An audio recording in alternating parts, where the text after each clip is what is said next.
അബുൽ അനാം, മനുഷ്യന്റെ പിതാവ്, മഹാനായ ശൈഖുനാ സുൽത്താനുൽ ഉലമാ. ഈ യാത്രയിൽ എ.പി. അബൂബക്കർ മുസ്ലിയാരെ കുറിച്ച് ഉപനായകരിൽപ്പെട്ട ഒരാൾ പറഞ്ഞത് എന്താ അറിയോ? അദ്ദേഹത്തെ സംബന്ധിച്ച് ഇപ്പോൾ പറഞ്ഞതൊന്നും പോരാതാണ്. അബുൽ ഐത്താം എന്ന് ചിലർ പറയും, അത് പോരാ. ചിലർ അബുൽ മസാക്കീൻ എന്ന് പറയും, അതൊന്നും പോരാ. എന്റെ അഭിപ്രായത്തിൽ അബുൽ അനാം എന്ന് പറയണം എന്നാണ്. മാമാന അനാം ബഷർ, മനുഷ്യ കുലത്തിന്റെ പിതാവ്. ഞാൻ വിചാരിച്ചു രണ്ടാം ആദം നബി പറ്റി വന്നത്. ആദം നബി അലൈഹി ഇസ്ലാമല്ലേ അബുൽ അനാം?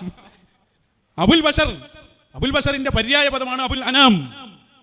ഈ പറഞ്ഞ അനാമിൽ ബഷറിൽ അബുൽ അനാം എല്ലാ മനുഷ്യരുടെയും പിതാവ് എന്നതിൽ ആ അനാമിൽ ആരുണ്ട്? മുഹമ്മദുർ റസൂലുള്ളാഹ് അല്ലെ, ജസദിയായ പിതാവാണല്ലോ. അപ്പൊ നിങ്ങൾക്ക് എന്തോ നിങ്ങൾ നോക്കി, നിങ്ങൾ ലോകത്തിന്റെ ഈ അണ്ഡകടാഹത്തിന്റെ തുടക്കം മുതൽ ആദം നബി വരെയുള്ള സർവ്വ മനുഷ്യർക്കും അബായി വന്ന ആളാണത്രേ ഇന്ന് ജീവിച്ചിരിക്കുന്ന ആനക്കാമ്പോയിൽ അബൂബക്കർ മുസ്ലിയാർ. എങ്ങനെയുണ്ട്? ഞാൻ വെറുതെ പറയല്ല, അയാൾ പറയുന്നത് കേട്ടോളൂ. ഒരു മുദ്രാവാക്യം അല്ല, വിശിഷ്യ നായകൻ സുൽത്താൻ ഉലമ കാന്തപുരം മുസ്താദ് വിദേശ രാജ്യങ്ങളിൽ പല ഇന്റർനാഷണൽ കോൺഫറൻസിനും ചെല്ലുമ്പോൾ പലരും പലതാണ് വിളിക്കാറുള്ളത്. ചിലർ വിളിക്കും അബുൽ ഐത്താം എന്ന് വിളിക്കും, ചിലർ വിളിക്കും അബുൽ മസാക്കീൻ എന്ന് വിളിക്കും, ചിലർ വിളിക്കും അബുൽ അറാമിൽ എന്ന് വിളിക്കും, ചിലർ സുൽത്താൻ ഉലമ എന്ന് വിളിക്കും, ചിലർ ഖമറുൽ ഉലമ എന്ന് വിളിക്കും.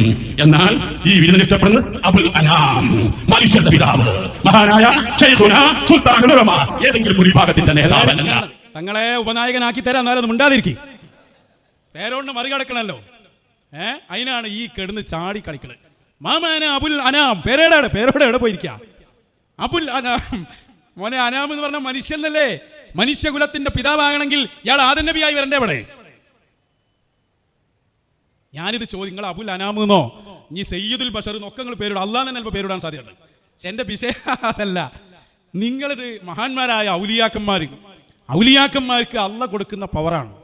അവരുടെ സ്ഥാനങ്ങൾ കുത്തുബുൽ-ആലം, അത് ഭയങ്കര കൺഫ്യൂഷനാണ് അയാൾക്ക്. കുത്തുബുൽ-ആലം എന്ന പേര് കൺഫ്യൂഷൻ ഉണ്ടാക്കുന്നല്ലേ പറഞ്ഞത്? എല്ലാവർക്കും കുത്തുബായി വരും. ഇയാളെ ഇരുത്തിയിട്ടാണ് അബുൽ അനാം എന്ന് പറയുന്നത്. അനാം എന്ന വാക്കിന്റെ അർത്ഥം അറിയാത്തവരാണോ ഇരിക്കുന്ന സ്റ്റേജിലുള്ളവർ? അപ്പൊ ഔലിയാക്കന്മാർക്ക് കൊടുക്കുന്ന ഒറിജിനൽ പേരുകളെ തള്ളുകയും ഈ ജാതി ലോകവിടൽ, ഒരടിത്തറയില്ലാത്ത പേര്, അവനവൻ മത്സരിക്കണതിന് അടുത്ത കസേരയിൽ എനിക്കിരിക്കണം. രണ്ട് നായകർ അപ്പുറപ്പം വെച്ചതാണോ? ഇതിൽ ആരാ ഇരിക്കണമെന്നില്ലാണ് ഇപ്പൊ തർക്കം.